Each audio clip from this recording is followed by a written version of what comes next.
오늘도 첫 번째 사연 시작하기 전에 구독과 좋아요 버튼 눌러주시고요. 그럼 오늘의 사연 바로 시작해 볼게요. 안녕하세요. 저는 아이 둘 키우는 엄마이자 동네에서 카페를 운영하는 자영업자입니다.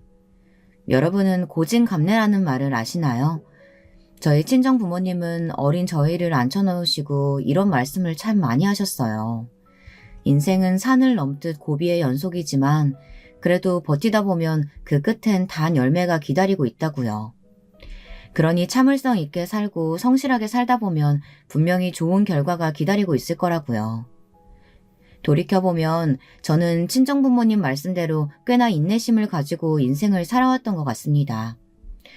마음적으로 분명 힘든 일도 많았지만 그럼에도 시간이 약이 되어 모든 게 괜찮아질 거라는 그런 믿음을 가지고 살았던 것 같아요. 그래서 지금 제가 이렇게 나름 좋은 가정을 꾸리고 살 수 있었던 것 같고요. 오늘은 허심탄회하게 소박한 제 인생 이야기도 들려드릴 겸 펜을 잡아봤습니다. 얼마 전 남편 친구 부부들 동반 모임에 갔다 생긴 일도 꼭 말씀드리고 싶고요. 끝까지 들어주시길 바랍니다. 먼저 저는 남편을 만나고 시집을 가기까지 유복한 집안에서 나고 자라 돈 걱정 없이 살았습니다. 저희 친정 부모님 중 한 분은 약사이고 한 분은 사업을 하셔서 집안엔 늘 돈이 있었거든요.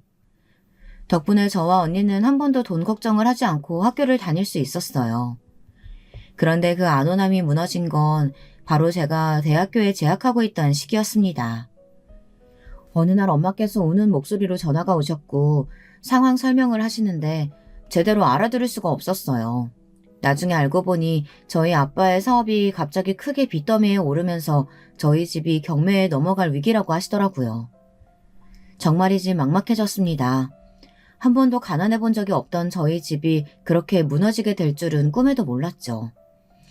저와 언니 모두 망연자실해져선 앞으로 어떻게 학교를 다녀야 할지, 아니 학교는 다닐 수 있을지 너무나 불안하고 초조했습니다. 특히 언니는 대학원까지 진학해서 박사과정을 밟을 생각을 하고 있었기에 더 힘들어했고요. 언니, 우리 집 이제 어떻게 되는 거야? 아빠도 연락 잘 안 되고 엄마도 매일 저렇게 누워만 있잖아. 모르겠다 나도.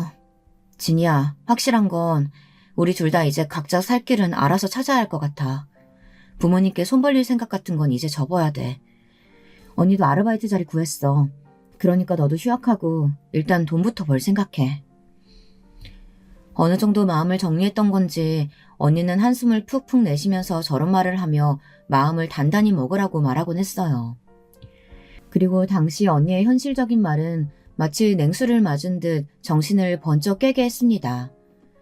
저도 그 이후부턴 안 해본 일이 없이 온갖 아르바이트를 하며 돌아다녔습니다.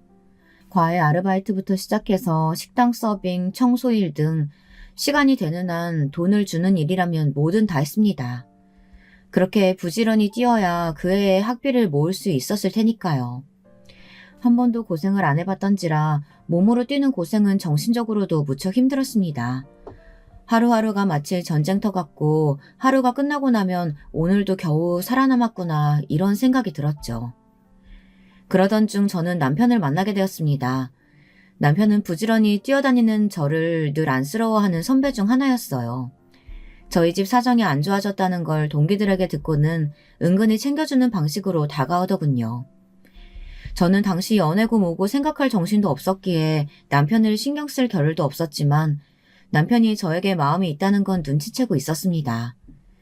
그러던 중 남편이 고백을 해왔고 저는 당연지사 거절을 했죠. 나는 지금 누군가와 연애를 할 만큼의 여유가 없어요. 연애는 사치예요. 죄송해요, 선배. 하지만 몇 번이고 거절을 했음에도 계속되는 고백을 받아주었을 때가 바로 제가 회사에 입사를 해왔을 때였죠. 두어 달 만나고 헤어지겠지 하는 생각으로 만났지만 우연히 한 회사에 입사하게 된 저희는 장장 2년의 연애 끝에 결혼까지 하게 되었습니다. 남편은 참으로 순박한 사람이었습니다. 고향이 시골이라 그런지 정이 참 많은 사람이었어요. 대학교 때도 동기들, 자기 선배들, 후배들까지 챙겨주는 유일한 사람이었죠.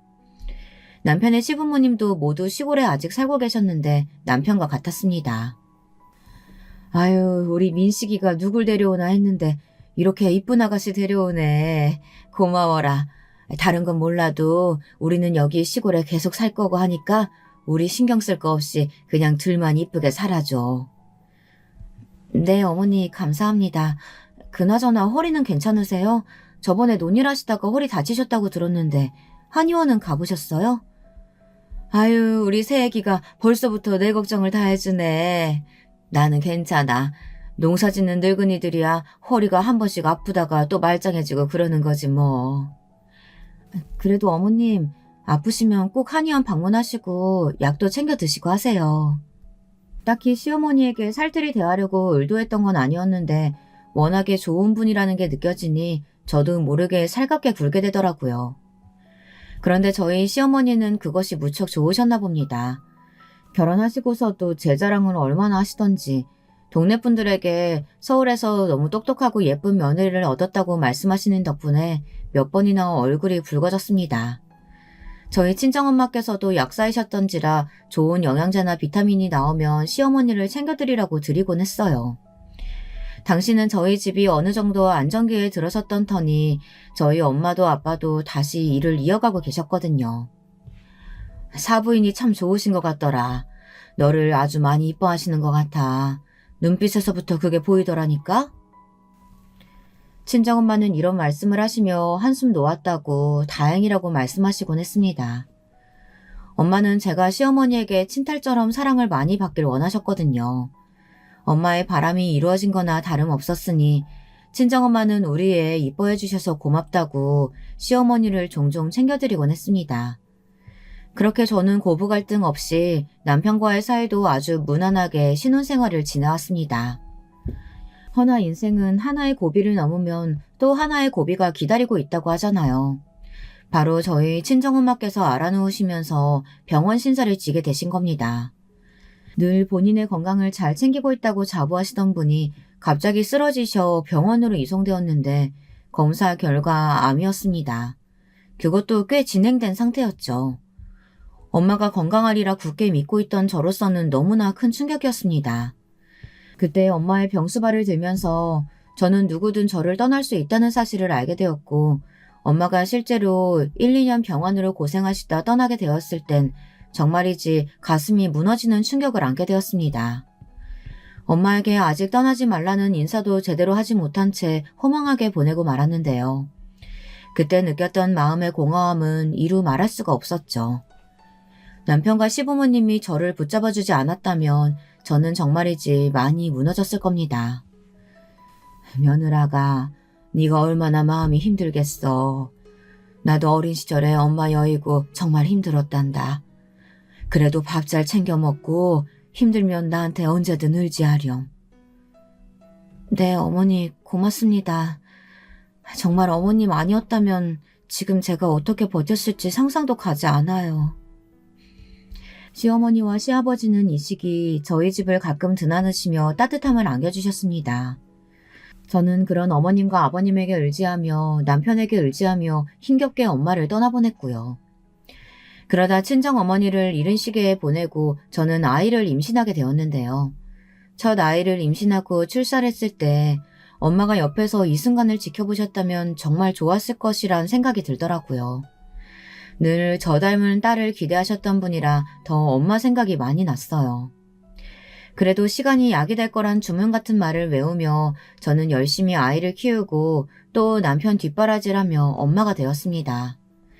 여기 지금 이 사연을 듣고 있는 인생 선배님들 또한 엄마가 되는 경험을 이미 다들 하셨겠죠. 저는 엄마가 되는 경험이 참 어려웠습니다.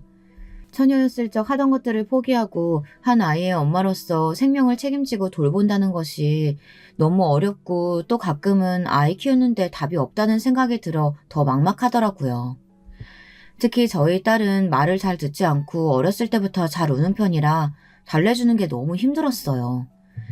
딸 우는 소리를 듣다 보면 노이로제가 걸릴 정도였으니까요. 그러던 중 엎친 데 덮친 격 남편이 회사에서 안 좋은 일을 겪게 되었습니다. 바로 직장 내 동료들과 사이가 안 좋아진 것인데요. 언제부터인가 남편의 얼굴이 조금씩 안 좋아지더라고요. 집에 돌아오면 우리 딸부터 안아주며 힘들어도 밝은 얼굴만 보이던 사람이 어느새 눈 밑에 거무튀튀한 흔적을 보이며 한숨을 쉬기도 하고요. 왜 그러나 걱정되는 마음에 물어봐도 처음엔 답을 하지 않았어요. 그러던 어느 날 남편이 아주 술을 많이 마신 채로 들어와 미주알 고주알 제게 속마음을 털어놓으며 남편이 무슨 일을 겪고 있는지 알게 되었습니다. 사람들이 나를 멀리하는 것 같아. 이게 직장 왕따 그런 거겠지. 내가 딱히 뭐 실수한 것도 없는데 사람들이 나를 피하더라고. 어느샌가부턴 같이 밥을 먹던 사람들도 나랑은 안 먹으려고 하고. 남편은 워낙에 사교적이고 직장 내 사람들한테 살갑게 구는 사람이었어요. 자신이 상사라고 해서 아랫사람을 함부로 대하는 사람이 아니었습니다. 그런데 그런 사람이 갑자기 직장에서 그런 일을 겪는다고 하니 심장이 쿵 떨어지더군요. 남편을 질투하던 직장 동료 한 명이 남편에 대한 안 좋은 소문을 퍼뜨리고 다는 것이 계기였다고 합니다. 내가 뺀질나게 회사만 드나들지 전혀 열심히 일 안 한다는 소문도 퍼뜨리고 그것 때문에 몇 번을 불려가 혼나고 잘리고 싶냐는 말도 듣고 정말 너무 억울하다. 그러던 어느 날 남편은 결국 저에게 힘든 얼굴로 회사를 그만둬야겠다고 했습니다. 미안해. 나도 우리 아이도 있고 어떻게든 책임져야겠다는 생각이 드는데 너무 회사에 가기 싫어. 갈 수가 없어. 사람들이랑 이야기하는 것도 겁나고 간단한 대화도 못하겠어. 남편은 당시 심각한 우울증을 앓고 있었어요. 공황 증세도 있었던 것 같아요. 회사만 가면 괜히 안절부절 못하게 되고 일도 손에 안 잡힌다고 했습니다. 회사 가는 길 지하철에서도 사람이 많으면 심장이 아파오고 저려올 정도라고 하더군요. 저도 결단을 내릴 수밖에 없었습니다. 남편의 모습을 보고 있으면 저러다 사람 망가질까 너무 걱정이 되더라고요. 그래, 당신이 힘들다면 어쩔 수 없지. 그 회사 나와. 그리고 새로운 데 구해보던가 하자. 돈은 또 벌면 되니까. 무리라 생각하면 쉬어도 돼. 돈은 내가 벌어도 되니까. 당신이 우리 아이 양육만 좀 도와줘. 그리고 그 시기 저는 정말로 남편 대신 일자리에 나가게 되었습니다. 딸은 남편과 시어머니가 키워주시기로 하고 제가 나가서 일을 하게 된 것이죠. 시어머니는 일을 두고 남편이 밥벌이도 하지 못해 미안하다며 제게 죄스러워했어요. 하지만 저는 남편이 정신적으로 아픈 것을 옆에서 충분히 보고 같이 공감하고 있었기에 외려 걱정하지 마시라고 달랬습니다. 어머님, 가족이라는 게 이렇게 힘들 때 서로 도와주고 지지해줘야 하는 거잖아요. 이 사람도 좀 쉬면서 느긋하게 시간 갖고 하면 많이 좋아질 거예요. 그러니 저한테 미안하지 마세요. 고맙다, 아가야. 내가 참 며느리 복이 많구나. 정말이지 고마워. 나도 우리 손주 잘 돌봐주마. 저는 제가 일하는 1년 동안 남편이 집에서 조금 쉬면서 아이 돌보기만 열심히 해주길 바랬고 다행히 남편은 정말이지 그 어떤 엄마들보다 열심히 육아에 참여해 주었습니다. 딸은 처음엔 유치원에 엄마가 아닌 아빠가 자기를 데리러 오고 밥을 하는 걸 이상하게 생각했지만 점점 적응이 되었는지 이젠 아빠가 엄마보다 더 요리를 잘한다며 좋아하더라고요. 그렇게 저희는 남녀의 역할이 박힌 채로 1년을 보내게 되었습니다. 그러던 어느 날 남편이 제게 말하더군요. 여보, 나 이제 충분히 쉬었어. 나가서 일해도 될 것 같아. 당신이 서포트해준 덕분에 집안에서 우리 딸 돌보고 지내느라 너무 편했고 행복했어. 고마워, 당신. 정말 괜찮겠어? 아직 좀 더 쉬어도 되는데 당신 아직도 사람 많은 곳 가면 힘들어하잖아. 아니야, 나 이제 괜찮아. 당신이 내 뒤에 든든히 버텨주고 있다고 생각하니까 이젠 어느 회사 들어가도 떨지 않고 잘할 수 있을 것 같아. 나 구직할게. 저는 좀 더 쉬라고 했지만 남편은 구직을 하겠다고 떼를 썼습니다. 자신은 완전히 회복되었다고 하면서요. 남편이 괜찮다고 하니 저는 허락을 했지만 한편으론 걱정이 되었어요. 이 사람이 혹시 또 회사에 들어가서 적응을 하지 못하면 어쩌나, 혹시나 또 전처럼 안 좋은 일을 당하면 어쩌나 하고요. 그런데 다행히 회사에 첫 출근한 날 남편이 환한 얼굴로 들어오더라고요. 일은 힘들지만 사람들은 다 괜찮아. 진짜? 다행이다. 나 내심 걱정했는데. 당신 오늘 안 좋은 얼굴로 들어오면 어쩌나 걱정했어. 남편은 좀 더 지켜봐야겠지만 아직 이상한 사람들은 없는 것 같다고 말했습니다. 이에 저도 마음속으로 안도했죠. 시어머님께서도 남편이 잘 회사에 다니고 있다는 소식에 기뻐하시며 저희 남편을 위해 파티를 열어주셨습니다. 시부모님은 저희 부부가 서로 이렇게 돕고 사는 모습이 너무 예쁘다고 하시면서 앞으로도 이렇게만 살면 소원이 없겠다고 말씀하시더라고요.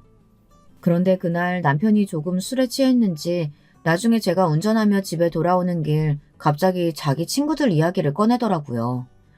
저에겐 너무나 충격적인 일이었습니다. 사실 당신 마음 아파할까봐 이 얘기까지는 안 하려고 했는데 나 그 우울증 겪고 힘들었을 때 말야. 직장 나와서 백수로 있었을 때 애들이 날 얼마나 깔봤는지 몰라. 남자가 돈도 안 벌고 구질구질하게 그러고 있다고. 뭐? 누가? 아, 당신 그 고등학교 때 친구들? 그 사람들 얘기하는 거 맞지? 아니 왜 잘 알지도 못하면서 그런 말을 했대? 어이없어. 남편 친구들 중엔 어렸을 적부터 친하게 지낸 친구 부류가 있었어요. 사실 고등학교 때부터 친했으니 꽤나 오랜 인연을 유지한 친구들인데요. 남편은 이 친구들에게 간 쓸게 할 거 없이 다 빼주며 참 잘해주었습니다. 친구 한 명이 경제적으로 힘들다고 하면 남편이 주도해서 조금씩 돈을 모아 친구에게 전달해주기도 했고, 어느 친구 집에 경사가 있다고 하면 빠짐없이 참석해 진심 어린 축하를 해주었어요. 그런데 그 친구들이 남편 없을 때 자기들끼리 만나 남편을 그렇게나 비웃고 험담했다고 하는 겁니다. 나도 알고 싶어 알게 된 건 아닌데 그 내 제일 친한 친구 정석이 있잖아. 그놈이 말해주더라고. 나 빼고 애들 모여서 한심한 놈이다 뭐다 하며 깔보고 있었다고. 진짜 배신감 들더라. 내가 걔네들한테 어떻게 했는데. 나도 어이없다. 당신 그 친구들이랑 이제 어울리지 마. 정말 이상한 사람들이네. 자기 사정 급할 땐 당신한테 전화해서 돈 빌려달라 뭐 해달라 했던 사람들이 당신 백수 됐다고 그런 말을 했단 말이야? 저도 무척 화가 나더군요. 남편이 백수 된 건 어쩔 수 없는 정신적인 아픔과 개인 사정 때문에 그리 된 건데 친구들이란 사람들이 그걸 이해해주지 못하고 뒤에서 험담이나 했다는 게 말입니다. 그리고 남편의 친구들 중 몇몇은 이미 전부터 남편을 시기하고 질투하고 있었기에 오히려 더 잘된 일이라 좋아라 했다고 합니다. 이참에 평생 푹 쉬었으면 좋겠다고 아예 별 볼 일 없는 놈이 됐으면 좋겠다고 했다네요. 세상에 아무리 야가 빠진 사람들이 많다고 해도 그렇지 참나 기가 막혀. 저는 남편이 그걸 속으로만 끙끙 앓고 있었을 거라고 생각하니 더 가슴이 아팠습니다. 그래서 남편 대신 열심히 화를 내주며 다신 어울리지 말라고 했어요. 근데 참 남편도 이럴 때 보면 성격이란 게 어쩔 수 없는 건지 자기도 다시는 어울리지 않을 거라고 해놓고 몇 달 후 그 친구들을 만나고 있더라고요. 서로 오해가 있었던 거고 이젠 다 풀었다고 하면서요. 오해라고 하니 다행이긴 했지만 정말 오해였을까요? 왠지 마음이 찝찝했습니다. 그리고 제가 둘째를 임신하고 출산을 키우고 있을 무렵 저와 남편은 조금 더 큰 집으로 옮기게 되었는데요. 아무래도 아이가 둘이 되다 보니 원래 살던 집은 너무 좁게 느껴지더라고요. 교육도 생각해서 여러 군데를 알아보던 차 서울로 올라오신 시부모님 댁 근처에 괜찮은 매물이 나왔어요. 금액대가 있었기에 고민이 되긴 했지만 그럼에도 남편과 제가 함께 일하면 충분히 갚아나갈 수 있을 거라 생각해 대출을 껴 조금 큰 평수 아파트로 이사를 가게 되었습니다. 지금까지 이렇게 괜찮은 평수의 아파트에 살아본 건 결혼하고 처음인지라 감회가 더 남달랐어요. 이사간 첫날 괜히 마음이 들뜨고 설레이더라고요. 그날 남편과 조촐하게 둘이 소주를 놓고 마주 앉아 이야기를 나누었습니다. 여보, 나 왜 이러는지 모르겠는데 기분이 너무 좋다. 우리가 그간 저축 열심히 했잖아. 열심히 일도 했고 꼭 보상받는 것 같아. 당신 그렇게 좋아? 입이 귀에 꼭 걸린 것 같네? 당신 좋아하는 거 보니까 나도 기분 좋아. 빚은 너무 걱정하지 마. 나도 회사에 완전히 적응했겠다. 승진 기회도 있으니까. 알겠어. 그래도 무리해서 일하진 말고 무리해서 일하다 아프면 병원비만 더 나와. 알지?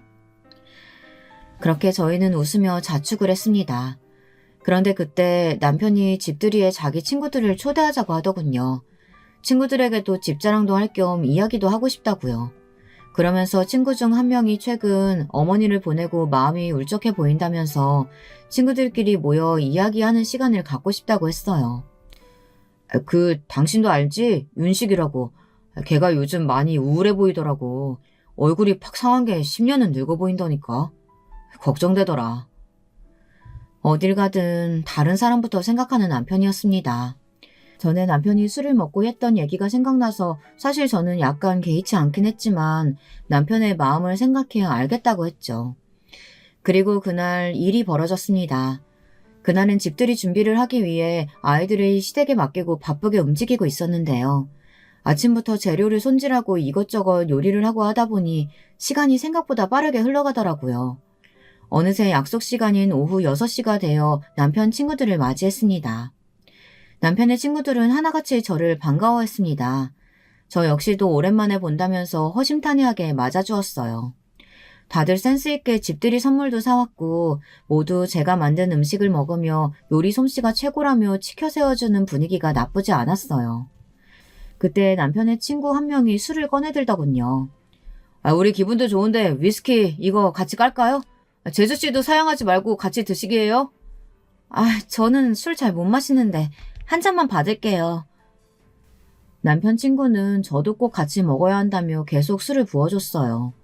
이런 자리에서 거절하기도 뭐해 저도 몇 잔을 엉겁결에 받아 먹게 되었죠. 그런데 술이 오르다 보니 다들 약간 취해서인지 그때부터는 말이 막 나가더라고요. 왜 필터 없이 뇌에서 나오는 대로 하는 말들 있잖아요. 가장 취해 보이는 남편의 친구 윤식 씨가 갑자기 집안을 쑥 훑어보더니 조금 기분 나쁜 말을 하는 겁니다. 야, 너 이 집 마련하려면 뒤지게 고생했겠다. 애도 둘이겠다. 야, 성공했네, 성공했어. 아니야, 은행 거야, 은행 거. 대출 갚으려면 이제 허리가 휘도록 일해야 돼. 하기야, 그래. 네가 뭐 대기업 다니는 놈도 아니고 코딱지만한 회사 다니면서 그 월급 받는데 대출금 갚긴 힘들긴 하겠다. 남편 친구의 무례한 말에 분위기가 확 식었습니다. 저도 술이 확 깨더라고요. 남편 옆에 있던 사람이 윤식 씨를 말리며 그만하라고 했지만 윤식 씨는 계속해서 비하 발언을 했습니다. 나처럼 처가복이라도 있으면 네가 좀 낫지. 나는 우리 처가가 잘 살아가지고 그래도 사업도 하고 나 하고 싶은 대로 하고 살잖냐. 근데 너는 내가 지하주차장에서 네 차 보고 오는데 눈물이 나려고 했다. 네 사는 형편 뻔히 보여가지고 너무 구질구질하더라. 야, 세상에 차가 그게 뭐냐? 새 차 뽑을 능력이 없으면 괜찮은 중고차라도 한 대 사든가. 너도 나이가 몇 갠데 애들 보는 눈도 생각을 해야지. 요즘은 애들끼리도 부모가 못 살면 서로 왕따시키고 그래요. 집안 경제력이 그만큼 중요하다고. 야, 아무튼 열심히 살아라. 내가 얼마 안 되지만 현금 준비했다. 이거 받고 애 생각해서라도 또 회사 간두지 말고 잘 살아. 이 말에는 남편도 폭발하고 말았습니다. 너 왜 그러냐? 누가 너 보고 돈 달래? 왜 갑자기 술 먹고 사람 기분을 잡쳐? 너 이러는 거 내 자존심 짓밟는 말인 거 모르고 하는 거냐? 아니, 모르고 할 리가 없지. 너 알고 이러는 거지? 야, 내 돈이나 갚아. 여기 있는 애들 중에 나한테 돈 안 꾼 놈이 없는데 너만 안 갚았어. 그까도 갚으면 되지. 그게 얼마나 된다고 그걸 또 받으려고 하네. 이 거지 새끼가. 야, 그래. 너같이 못 사는 놈들은 그 돈이라도 받아야 잘 살지. 안 그래? 진짜 역 같아서. 야, 준다 줘. 야, 현금 봉투 여기에 빌려간 돈 넣어줬다. 됐냐? 윤식 씨는 끝까지 저와 저희 남편을 비웃으며 돈 봉투를 열어 얼마를 넣더니 그걸 저희 남편 얼굴에 집어던졌습니다. 봉투에 맞은 남편은 얼굴이 벌개져 벌떡 일어났고 윤식 씨는 남편의 멱살을 잡아버렸습니다. 저도 당시 솔직히 너무 화났었기에 같이 따지고 싶은 심정이었어요. 하지만 분위기가 너무 과열되어 금방이라도 주먹 싸움이 날 것 같길래 겨우 참고 남편과 윤식 씨를 떼어놓아야 했죠. 남편 친구들이 억지로 윤식 씨를 끌고 나갔고 남편은 씩씩거리며 자기 방으로 들어갔습니다. 남편은 한동안 아무 소리 내지 않았지만 저는 남편의 마음이 너무나 상했다는 걸 짐작할 수 있었습니다. 저흰 그저 다른 사람들처럼 하루하루 열심히 살았을 뿐이고 차 역시 아끼기 위해 덜 좋은 차를 끌고 다닌 것뿐인데 정말 남편의 마음이나 제 마음이나 진창이었어요. 일주일 뒤 남편의 가장 친한 친구인 정석 씨가 찾아와서는 이야기를 하더군요. 야, 저기 윤식이 걔도 좀 화가 나서 이런저런 마음에도 없는 말 한 모양이더라. 걔가 요즘 마누라랑 사이가 안 좋대. 그래서 그런 거니까 네가 화 풀어줘라. 내가 왜 풀어? 됐다. 나 이제 그놈이랑 친구 안 해. 남편은 확고하게 대답했지만 정식 씨는 곧장 윤식 씨에게 전화까지 하면서 여기로 당장 오라고 사과하라는 말을 전달했어요. 그리고 1시간 정도 후 정말 윤식 씨가 저희 집으로 찾아왔더라고요. 저 미안합니다, 재수 씨. 정말 죄송해요. 제가 재수 씨 뵐 면목이 없네요. 술에 너무 취해가지고 마음에도 없는 말을 짓거렸어요. 저 민씨가 미안하다. 다 내 잘못이야. 한 번만 용서해줘라, 어? 남편은 윤식 씨를 자기 방으로 데리고 들어가 한동안 많은 대화를 나누는 것 같았습니다. 저는 솔직히 용서하기도 싫었고 남편이 저런 사람과 다시는 어울리지 않길 바랬죠. 하지만 남편은 마음이 약해졌는지 다음부턴 다신 그러지 말라는 말을 하곤 없었던 일로 하자고 하더군요. 이번은 내가 넘어갈게. 근데 너도 말하는 거 그 버릇은 고쳐야겠다. 그 조건으로 넘어가는 거야. 알겠어. 고맙다, 민씨가. 재수씨, 감사합니다. 재수씨, 제가 다음부터는 절대로 그런 말 안 할게요. 마음 상하게 해서 정말 죄송합니다. 어떻게 보면 허무맹랑하게 끝나버렸기에 저는 나중에 윤식 씨가 가고 나서 남편에게 왜 받아줬냐고 물었는데요. 남편은 그러더군요. 윤식이 걔가 솔직하게 얘기해주더라고. 윤식이가 와이프랑 이혼 위기래. 둘이 너무 많이 싸워서. 와이프는 자기 처가에 돈 많아서 그걸로 윤식이한테 유세 부리고 그런다나 봐. 윤식이가 그걸로 스트레스가 많았던 모양이야. 그리고 하필 우리 집들이 온 날도 싸우고 와서 신경이 많이 예민해져 있었대. 신경이 예민하다고 그런 말을 그렇게 해? 그게 무슨 변명이야. 난 모르겠다. 난 그 사람 보기 싫어. 저는 전혀 화가 풀리지 않았기에 남편에게 용서해줄 마음이 없다고 했지만 남편은 어떻게 저렇게 물렁한 사람인지 자기는 이미 다 용서해줬다고 하더라고요.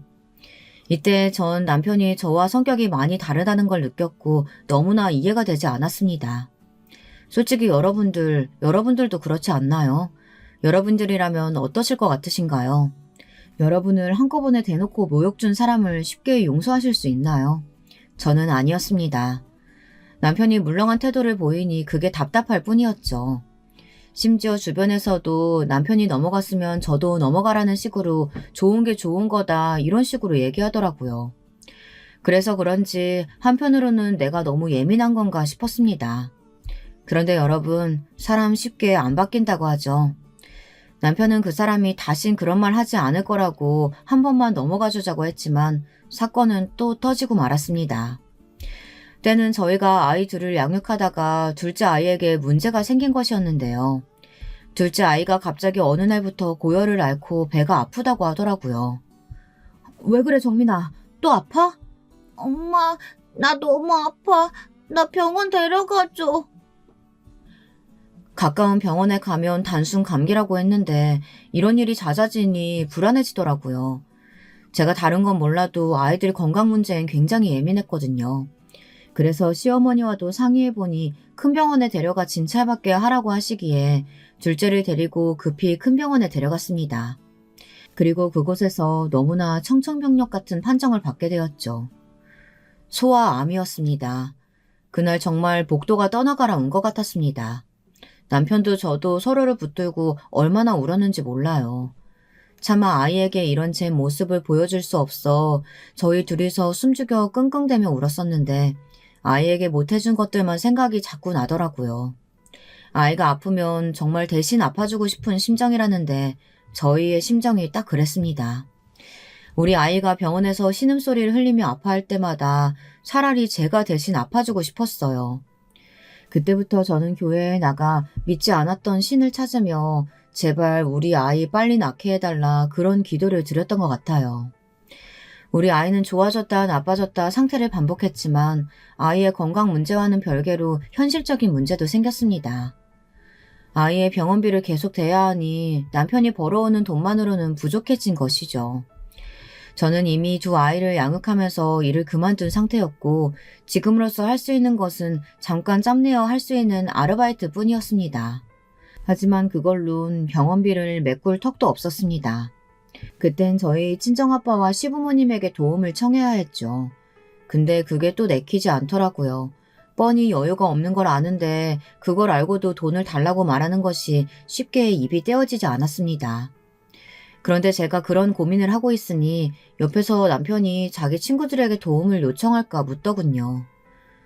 그래도 내가 애들 힘들 때 도와줬으니까 모른 체 하지 않을 것 같은데 내가 어떻게든 빌려볼게. 저도 은근히 기대하고 있었습니다.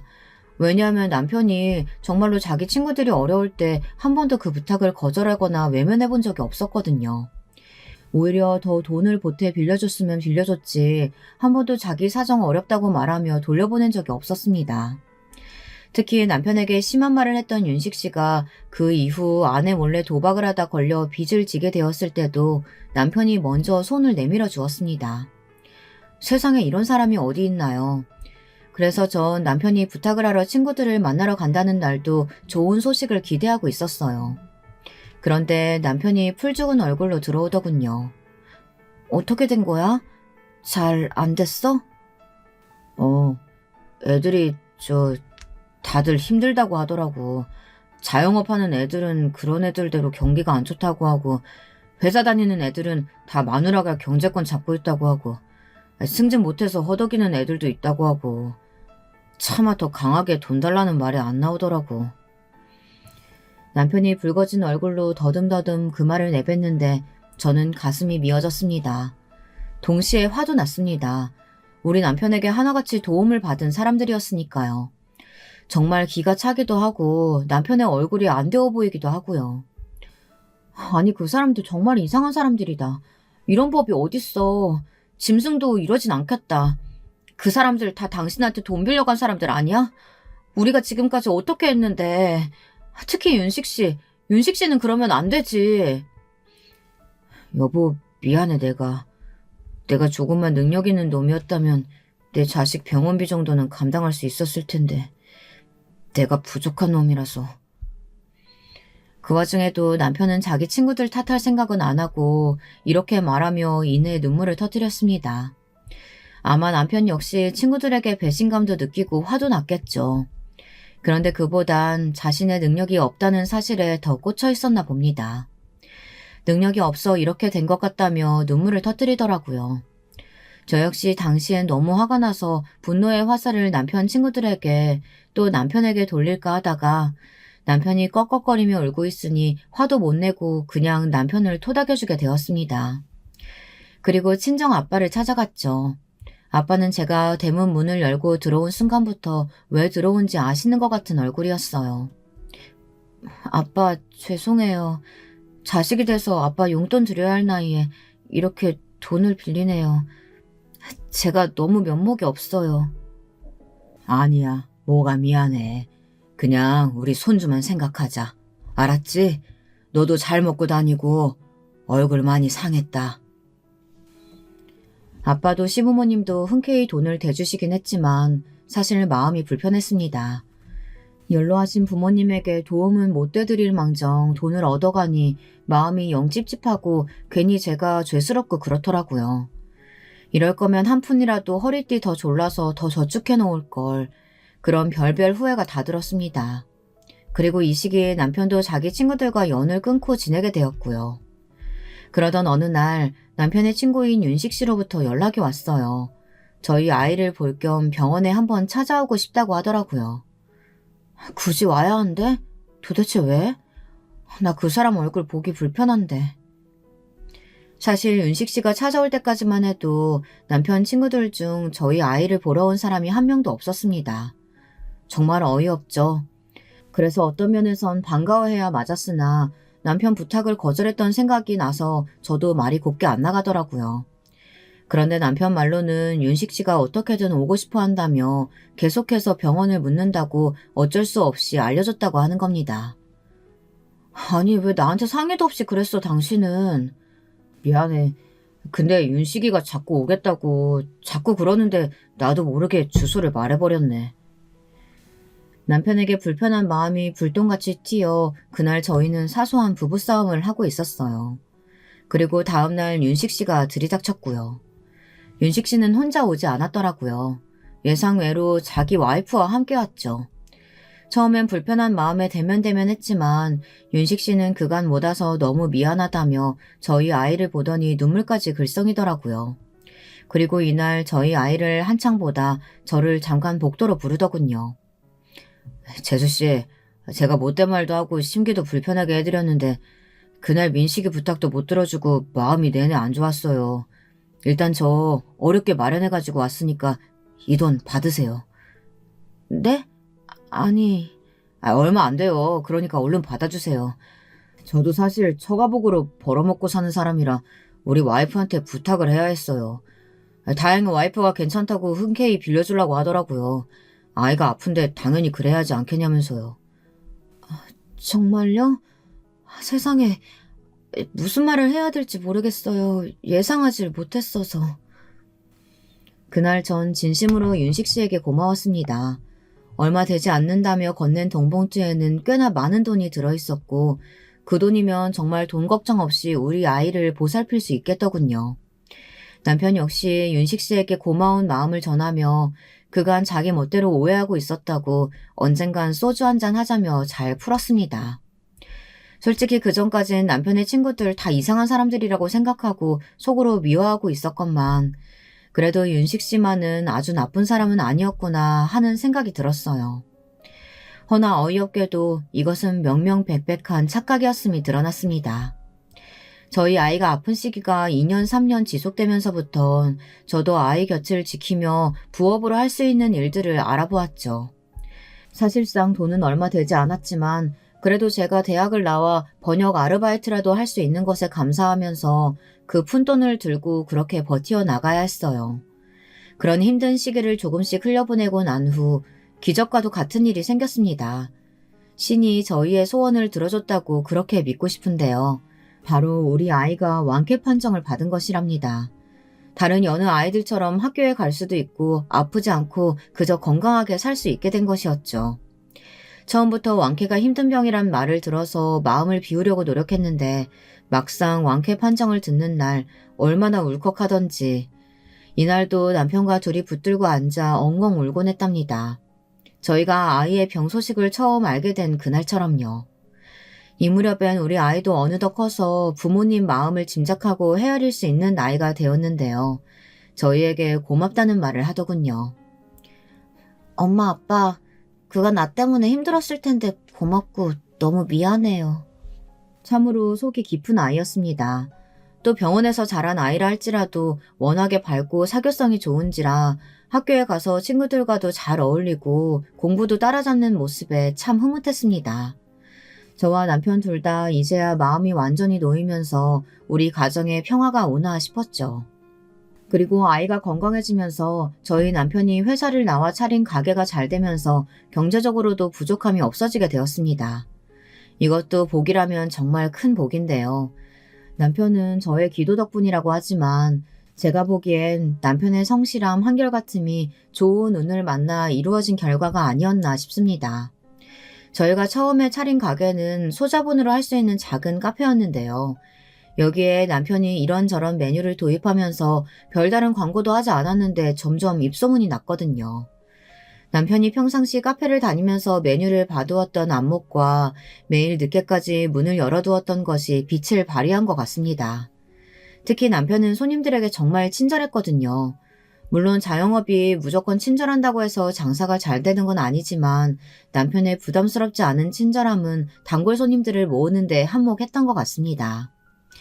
어찌되었건 저희는 카페를 열면서 경제적으로 풍족해지게 되었고 그러면서 점점 저도 취미며 제 삶을 찾게 되었어요. 그중 제가 관심을 갖게 된 것이 바로 화장이었어요.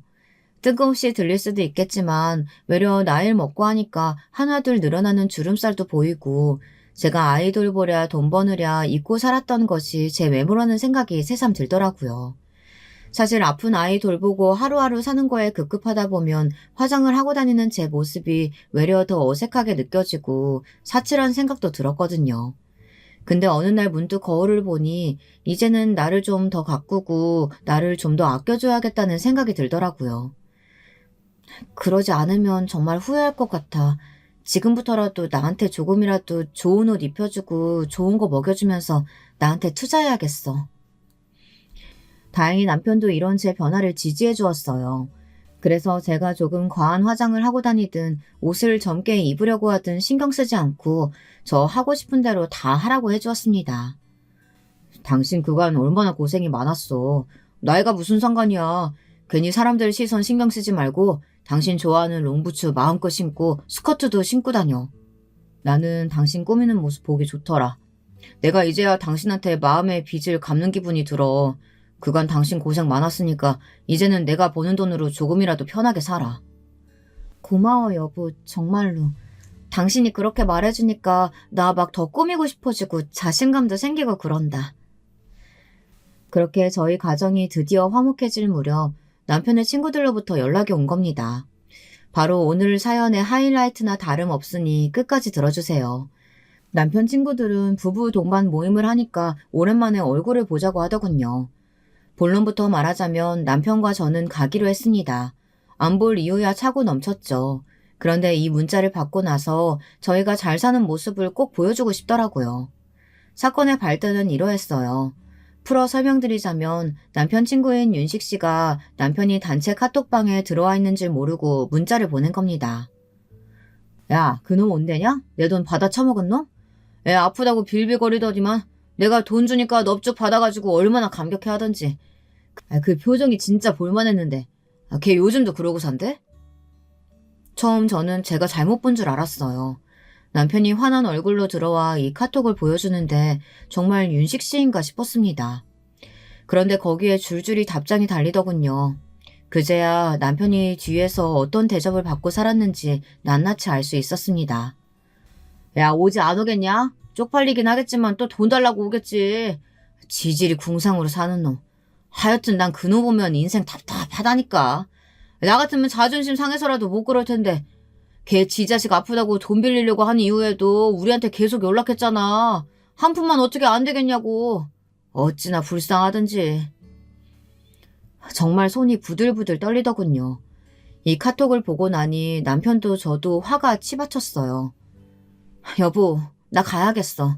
차라리 가서 보여줄래. 당신 카페 잘 되고 있는 거 아무도 모르니까 이 사람들 다 지멋대로 떠들어 제끼고 있는 거잖아. 보여주자고. 이 천하의 나쁜 것들. 진짜 사람도 아니다.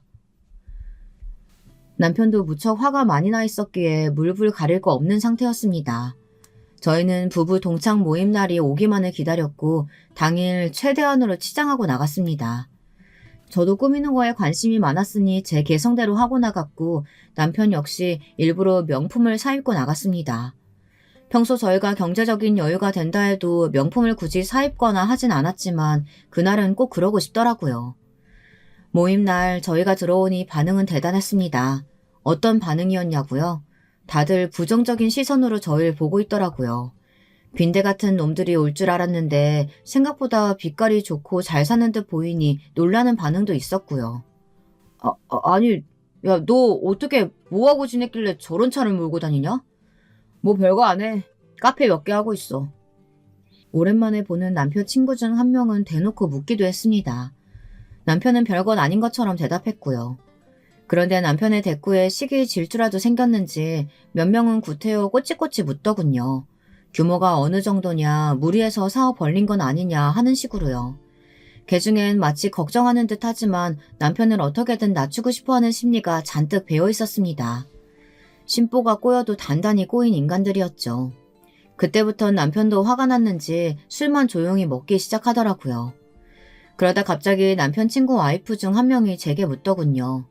그 여자는 윤식 씨의 와이프였는데 제가 이 모임 자리에 나와 앉아 있었을 때부터 시선이 안 입고 왔습니다.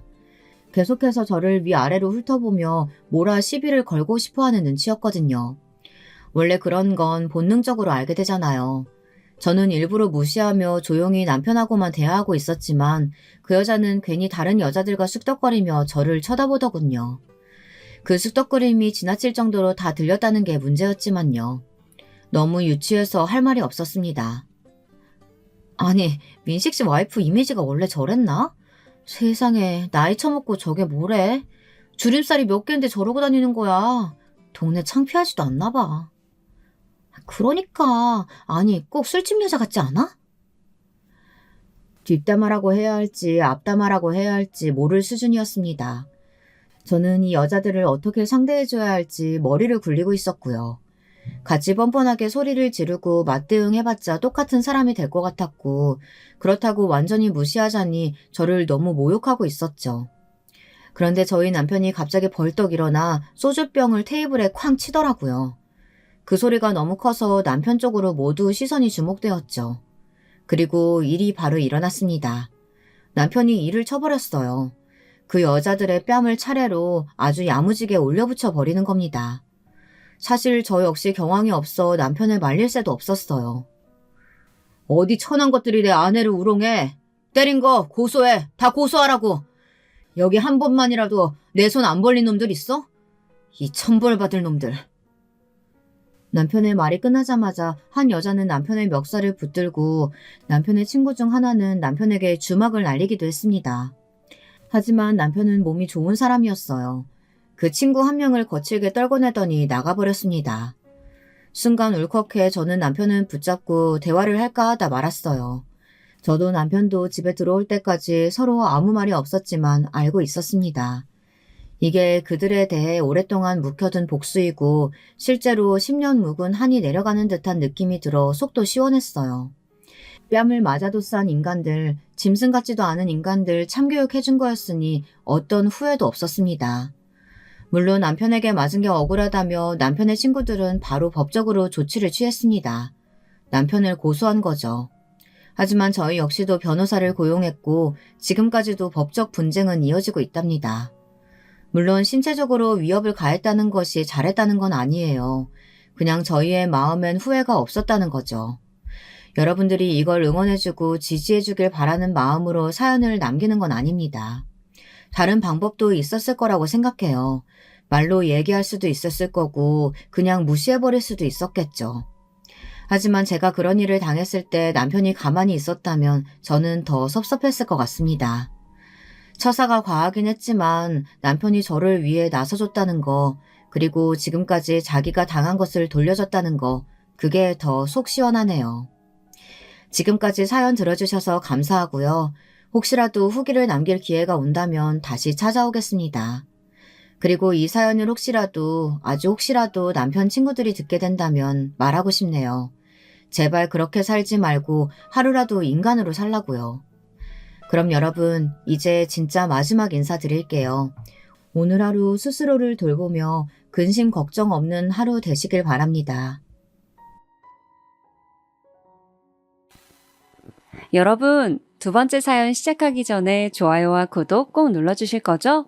그럼 두 번째 사연 바로 시작합니다. 안녕하세요. 저는 아직 인생을 다 배우지도 못한 주제에 인생을 논하는 건 참 좋아하는 허세만 배운 여성 사연자입니다. 진작에 사연에 빠지다를 구독해놓고선 보고 있었는데 처음으로 사연을 보내보네요. 제 옛날 얘기부터 해도 될까요? 저희 집은 제가 아주 어렸을 적부터 가난하였습니다. 그래도 아주 어렸을 때에는 어리기에 무지한 것을 앞세워서 가난을 인지하지 못했었죠. 크면 클수록 그리고 다 크고 보니까 아, 우리 집이 가난했기 때문에 그때 그랬던 것이었구나 하는 깨달음이 몇 번이고 밀려들었습니다. 집에 보일러가 끊겼던 탓인지 저는 동절기에는 자주 감기에 걸리는 아이였고요. 가난한 집구석이라도 코딱지만한 자기 집에서 사는 경우들이 많던데 저희 집은 그마저도 안 돼서 남의 집에 세를 들어 살았습니다. 집세를 내지 못하고 밀려서 주인집에서 저희한테 자꾸 찾아왔던 모습들은 너무나도 선명하게 기억 속에 박제되어 버렸어요. 집에 전화기가 있긴 했는데 거의 쓰질 못하였고 걸려오는 전화를 제대로 받을 수도 없었어요. 혹여 잘못 받았다가 그게 빚쟁이가 걸어온 전화일까봐 겁이 났었기 때문이죠. 어느 날은 제가 깜빡 별 생각 없이 전화를 받았다가 야, 사람이 돈을 빌렸으면 갚아야 되는 거 아니냐? 귀에 고막이 터져나갈 것처럼 크게 외치는 어떤 아저씨의 목소리가 수화기 너머로 들려와서 저는 몸을 달달 떨었습니다. 한참 쌍욕을 늘어놓으셨던 그분께 저는 간신히 지금 부모님께서 집에 안 계시다는 말만 대답했었는데요. 그러자 그 아저씨께서 저에게 잊을 수 없는 말씀을 남겨주셨어요. 너도 참 기구하다. 어째 그런 부모 아래서 태어났냐? 부자는 아니더라도 중간만치 사는 집에서 태어났으면 행복했을 텐데. 아니, 없이 사는 집에서 태어났더라도 너네 부모님처럼 남한테 돈 빌리고 나서 안 갚는 못난 쓰레기만 피했으면 좋았을 것을. 너도 참 인생 시작부터 더럽게 사는구나. 그게 다 부모 잘못 만난 덕택이지 뭐겠어. 혀를 끌끌 차시면서 저에게 마치 인생의 훈계를 늘어놓듯 그런 말씀을 하셨는데 저는 너무나도 당황스럽고 서럽고 또 무서운 마음에 눈물을 흘리면서 그 소리를 듣고 있었습니다. 폭언의 내용을 이해하기에는 저는 아직 어렸던 나이였지요. 하지만 도저히 잊혀지지 않는 그 아저씨의 발언을 곱씹을 때마다 속이 꽉 막혀왔습니다. 그런 상황, 그런 환경에서 가장 서글펐던 사실이라면 저희 부모님께서는 나름 각자의 위치에서 열심히 사시는 분들이었다는 거예요. 자식인 저는 그런 부모님의 모습을 보아왔기에 잘 알았고 그래서 더 슬펐습니다. 가난하단 이유만으로 너무 힘들고 벗어날 수 없는 궁지에 몰려서 어쩔 수 없이 타인에게 돈을 빌리고 제때 갚지 못하고 있다는 것만으로 크나큰 죄인이 된다는 것을 어렸던 저는 자연스레 깨우치고 있었던 것 같아요. 제가 가난의 적나라한 면모를 그렇게 마주해가고 있던 시기에 겪었던 가장 속쓰린 일화는 집 근처 동네에서 친구들하고 놀고 있었을 때 당한 일입니다. 친구들하고 그냥 괜히 동네를 어슬렁거리면서 시간을 보내는 재미로 놀고 있었는데 마침 그 옆을 지나시던 주인집 아주머니께서 저를 보신 거예요. 눈이 마주쳤을 때 저는 어린 마음에 부끄럽고 민망해서 못 본 척 고개를 돌려버렸는데 그것이 아주머니의 심기를 건드리고 말았는지 어쨌는지. 참나, 집세도 판판이 밀리는 주제에 애 새끼는 왜 저렇게 풀어놓고 놀게 한담? 아유, 꼴배기 싫어. 저를 보면서 아주머니께서 큰 소리로 말씀하셨어요. 제 부모님 욕이었죠. 그러자 저랑 같이 있던 친구들이 어리둥절해서는 다 저를 쳐다보았고 저는 귓가가 터질 듯이 뜨거워졌던 것으로 기억을 합니다. 예, 너 네 아빠 엄마한테 꼭 좀 집세 내라고 말 좀 전해줘라. 알았지? 앞으로 안 그럴 거다 안 그럴 거다 그러더니만 이것 봐, 또 집세 밀렸잖아. 내가 속아주는 게 아니었는데. 아주머니께서 짜증스럽게 외치며 자리를 뜨셨고 남겨진 저는 숙연해진 분위기 속에서 친구들의 눈치를 살피느라 바빴습니다. 제 친구들이 보는 앞에서 너희 집은 정말 가난하고 수준 낮다고 집주인 아주머니께서 공개적으로 처형을 하신 것만 같아서 그날은 정말 자기 전에 혼자서 많이 울었더랬어요. 그 순간의 비참함과 저를 바라보던 친구들의 눈빛들이 결코 잊혀지지가 않았거든요. 저희 집뿐만 아니라 가난한 집들이면 의뢰 그렇듯이 부모님께서는 두 분 다 일을 나가셨기 때문에 집안일을 하는 건 자식들의 몫이었습니다. 저는 제 밑으로 동생 하나가 있는데 연년생이에요. 그래서 좋게 표현하자면 완전히 친구 같았고 나쁘게 표현하자면 서로 감정 싸움하기에 최적화된 상대였습니다. 저는 동생과 때로는 절친처럼 때로는 앙숙처럼 지내면서 어쨌거나 함께 가난 속을 헤엄쳐댔어요. 방학 때면 부모님께서는 저희를 평소에는 왕래도 거의 안 하는 친척집이라든지 혹은 사이가 괜찮은 지인의 집에 맡겨두시곤 하였습니다. 그런 시간들을 겪으면서 저나 동생이나 참 눈칫밥을 많이 먹었어요. 그래서 지금도 누가 저를 싫어하는 눈치를 보이면 그걸 귀신같이 빨리 알아차립니다. 그런 쪽으로는 눈치가 기가 막히게 발달하였죠.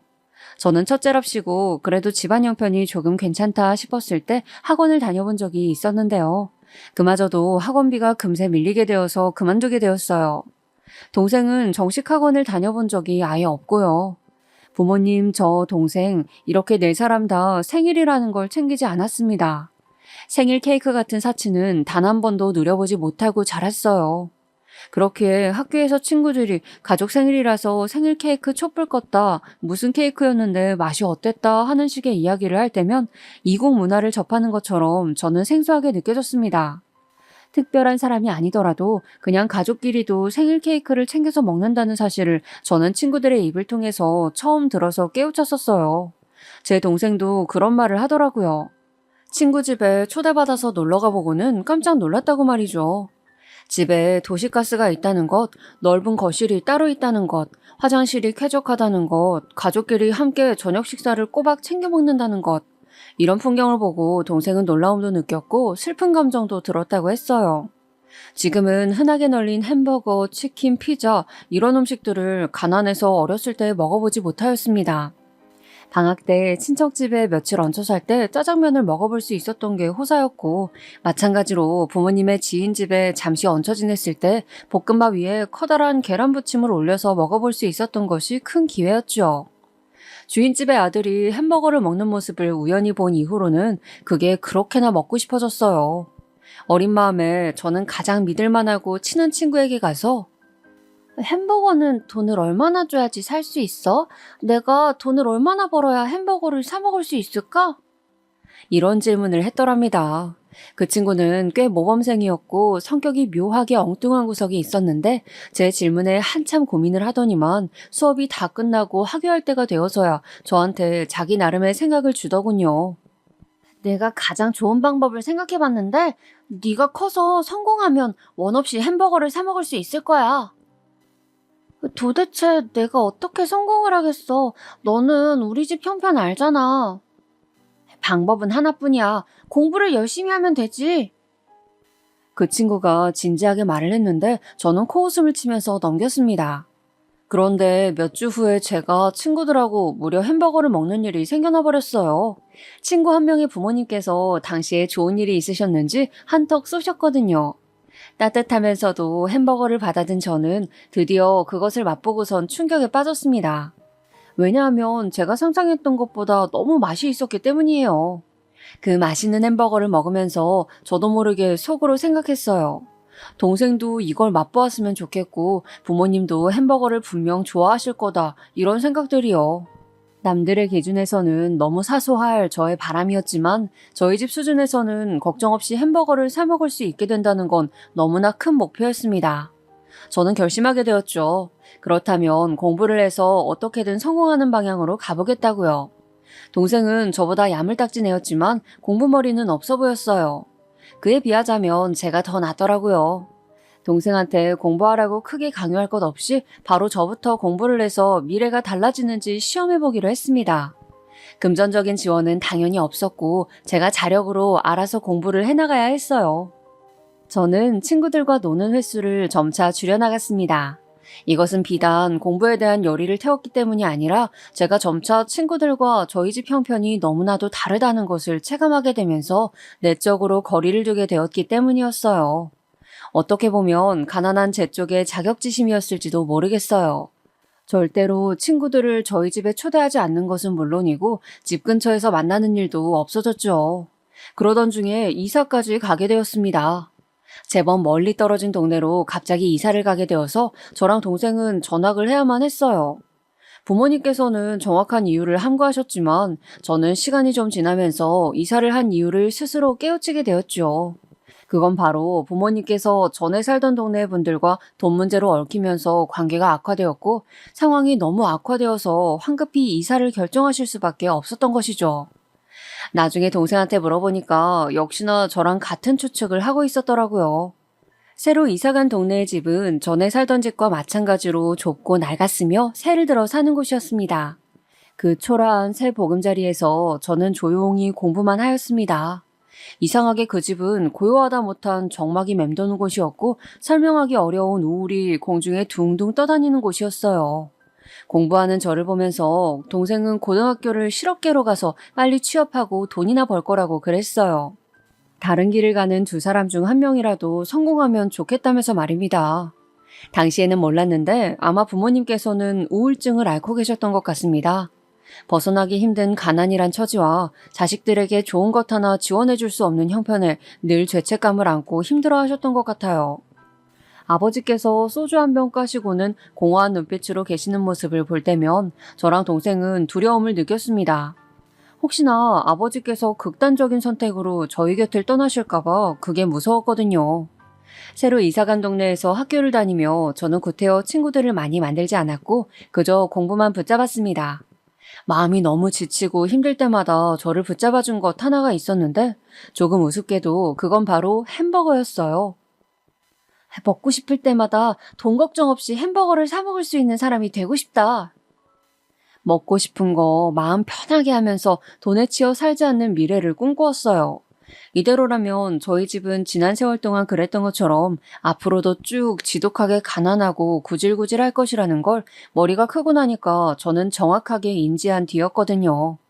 무너지고 싶을 때마다 햄버거를 떠올리면서 저는 버텼고 남들보다 더한 노력을 다한 끝에 장학금 지원을 받으며 대학교에 입학할 수 있었습니다. 대학 생활을 하면서 제 생활비를 벌기 위해서 미친 듯이 아르바이트와 공부를 병행했었고요. 동생은 대학에 가지 않고 성인이 되자마자 바로 취업부터 했습니다. 근무 수명이 짧은 생산직인 대신에 초봉이 높은 곳이었어요. 동생이 그곳에서 죽기 살기로 젊은 체력을 다 바쳐서 번 돈으로 저는 나머지 대학 생활을 마칠 수 있었고 만성적인 허리 통증을 비롯해 관절이 아파서 일상이 점차 힘들어지신 엄마도 일을 거의 그만두시게 되면서 동생의 돈으로 사실상 가족들이 연명을 하였습니다. 대학교에 들어가면 모두가 꿈꾸는 핑크빛 로맨스나 즐거운 술집나들이 클럽 같은 유흥 쪽으로는 전 쳐다도 안 봤었네요. 쳐다볼 여력조차 없었으니까요. 장학금을 놓치며 끝장이란 생각으로 두통과 안구 건조증에 시달려가며 미친 사람처럼 매일 대학교 열람실에서 공부를 했고 남는 시간에는 짧은 아르바이트를 했던 것. 이게 제 대학 생활의 전부였어요. 그래서인지 대학 생활 동안 만든 친구는 단 한 명뿐이었죠. 대신에 이 친구를 비롯하여 제가 어렸을 적 친하게 지냈던 동네 친구들은 아직도 저의 진짜 백이 인맥으로 남았습니다. 제가 번듯한 기업에 입사 합격을 이뤄냈을 때 저희 네 식구가 머리 맞대고 오열했었는데요. 제 친구들도 저희 가족만큼이나 크게 기뻐해 주었고 다들 눈물을 흘렸었어요.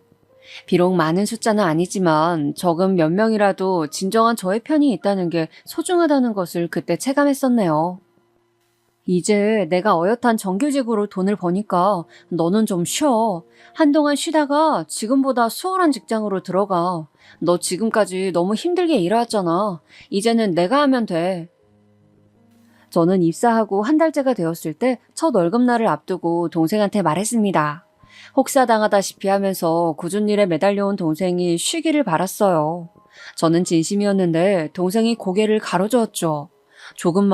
앞으로 조금만 더 하면 가난의 굴레를 완전히 벗어버릴 수 있을 것 같아서 그 미련과 욕심 때문에 도저히 일을 쉬거나 그만둘 수가 없대요. 저는 동생의 심정이 무엇인지 10분 이해할 수 있었습니다.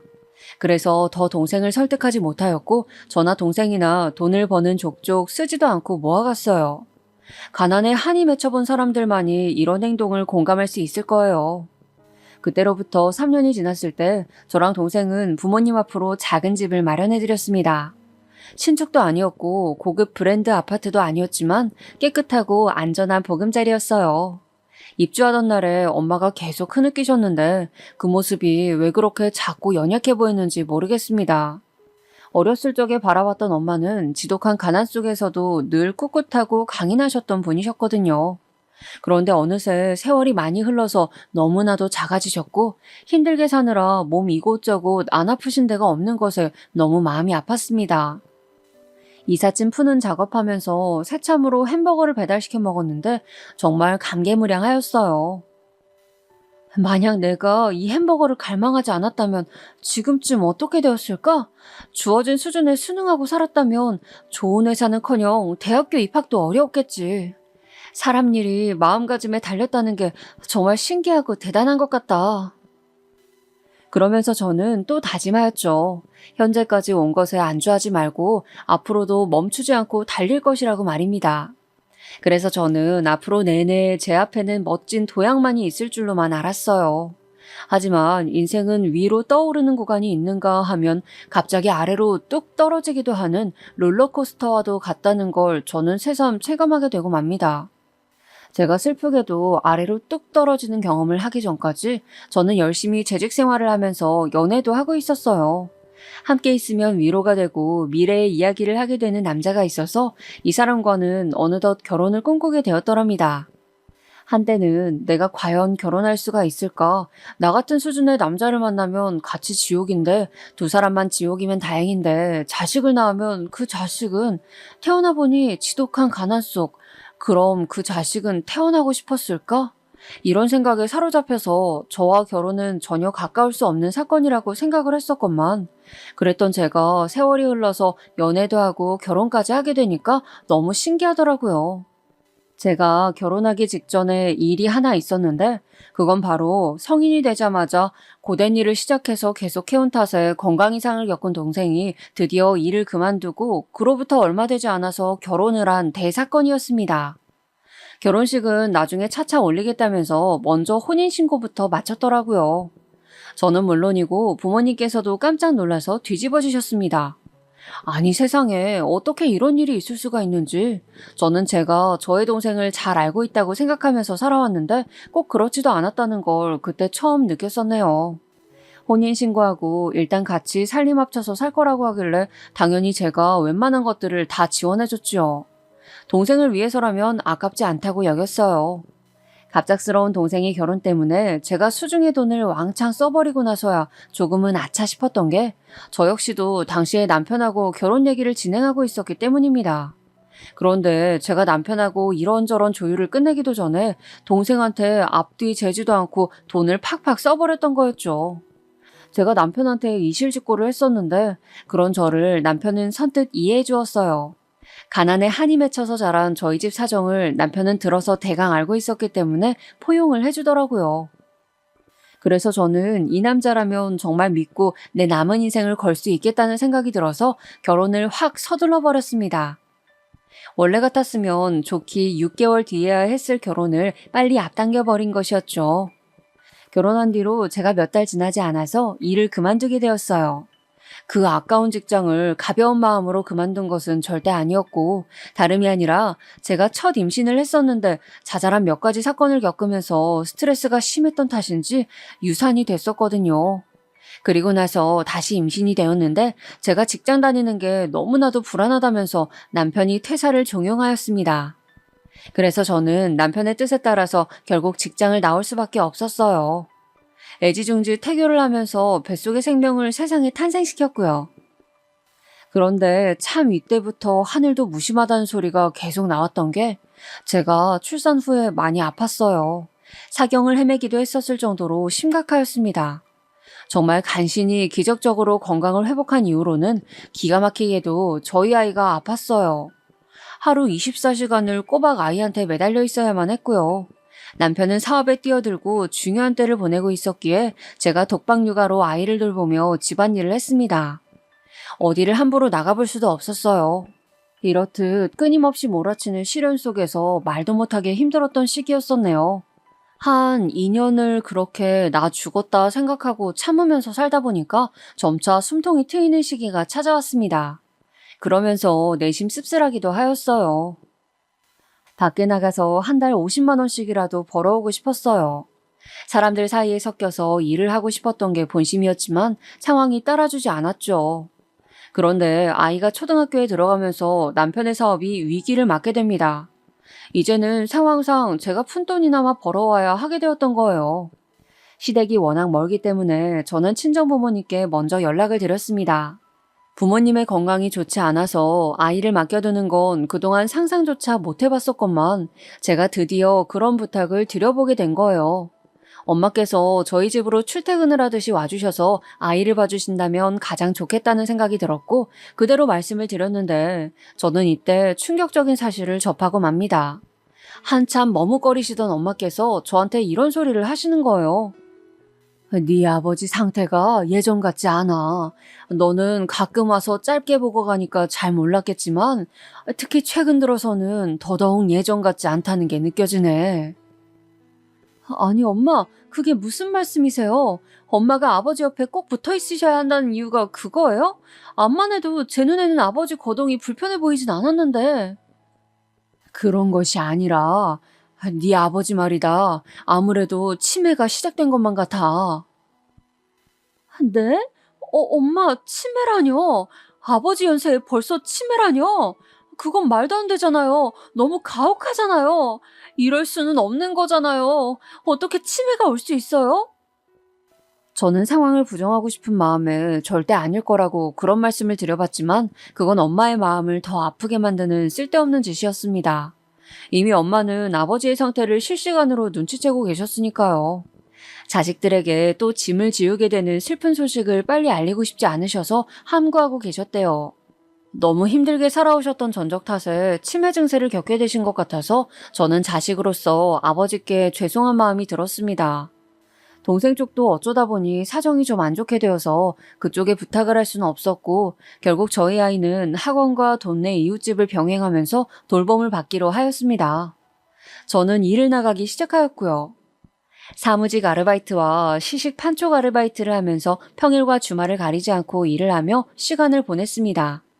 그렇게라도 사회생활을 하니까 심신은 고단한데 왠지 모를 충족감은 들더군요. 돈이 벌리는 것에는 즐거움을 느꼈어요.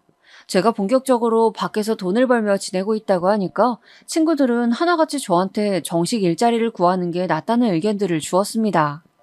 비록 경력이 단절된 지는 오래되었지만 이만하면 아주 늦은 것도 아니고 한 살이라도 더 어릴 때 입사를 해두라는 것이었어요.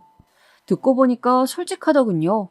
그래서 남편과 상의를 거친 끝에 저는 정식 직장을 알아보기로 하였습니다. 지원할 회사 목록을 정리해서 이력서를 쓰는 동안 코피도 한번 터뜨렸어요. 너무 집중을 해서 그랬었나 봅니다. 그만큼 간절하게 욕심나는 회사들이었거든요. 무조건 되기만 한다면 대박인 곳들이었기에 제가 합격한 확률은 현저히 낮기도 하였습니다. 그런데 입사 지원을 넣은 곳들 중 딱 한 곳에서 서류 합격 연락을 받았어요. 그래서 면접을 따로 보러 가게 되었죠. 바로 이 면접 당일에 저는 황당한 일을 겪고 맙니다. 자차를 끌고 면접 장소인 지원회사를 가는 길이었는데 제가 우회전을 하려고 기다리는 중이었어요. 도로에 차가 꽉 차서 직진 차량이 앞에서 안 빠지는 바람에 우회전을 하려는 차들도 신호에 따라서 가만히 대기 중인 상황이었습니다. 시간이 여유롭게 남아서 걱정은 없다는 생각을 제가 하고 있던 그 찰나에 갑자기 똑똑 하면서 오른쪽 뒷좌석 창문을 누가 두드리는 거예요. 깜짝 놀라서 돌아본 제가 우선은 그쪽 창문을 내렸습니다. 왜냐하면 제 차의 창문을 두드린 사람은 잘 차려입으신 할아버지이셨거든요. 순간적으로 길을 물어보시려나 보다 싶어서 창문을 내린 거였는데 다음 순간 할아버지께서 내뱉으신 질문에 저는 제 귀를 의심하였습니다. 장부동 쪽으로 갑니까? 네? 일단 그쪽 방향으로 가기는 하는데요. 어르신 뭐 때문에 그러세요?